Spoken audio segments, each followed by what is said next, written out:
பிரியாணி அப்படின்னா ஒரு கூட்டம் இருக்க மாதிரி பணியாரம் அப்படின்னாலும் சில கூட்டங்கள் கண்டிப்பாக இருக்கதாங்க செய்யும். 90ஸ்லாம் பார்த்தீங்க அப்படின்னா பணியாரம் அப்படின்னா அது வந்து ஒரு ரேரான ஃபுட்டு. ஏன்னா வந்து ஒரு விசேஷ நாளில் இந்த மாதிரி தான் செய்வாங்க.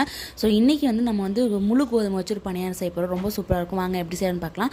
நான் வந்து ஒரு 2 கப் வந்து முழு கோதுமை எடுத்திருக்கேன். அதுக்கு வந்து ஒரு 1/4 கப் உளுந்து, ஒரு 1/2 கப் வந்து வெந்தயம். இதை வந்து ஒரு 5-6 டைம் நல்லா வாஷ் பண்ணிட்டு நைட்டே ஊற வச்சு எடுத்துட்டேன்.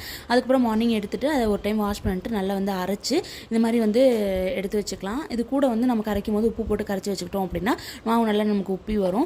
அதுக்கப்புறம் வந்து இது கூட பச்சை மிளகா, வெங்காயம், கொத்தமல்லி, கருவேப்பிலை தழை, சீரகம், அதுக்கப்புறம் கேரட்டு, தேவையான சால்ட்டு, ஒரு 2-3 மிளகு இதெல்லாம் ஆட் பண்ணி நல்லா வந்து மாவை மிக்ஸ் பண்ணிவிட்டு பணியாரக்கல்ல நல்லெண்ணெய் அப்படி இல்லைன்னா வந்து கீ ஆட் பண்ணி அந்த குழிக்கும் ஒரு அரை கரண்டி அளவுக்கு மாவு ஆட் பண்ணி 2 சைடு திருப்பி போட்டு நல்லா தலை கீ இல்லைன்னா நல்லெண்ணெய் ஆட் பண்ணி சாப்பிட்டோம் அப்படின்னா அவ்வளோ எனக்கு சொல்லும் போதே அவ்வளோ டெம்ட் ஆகுது.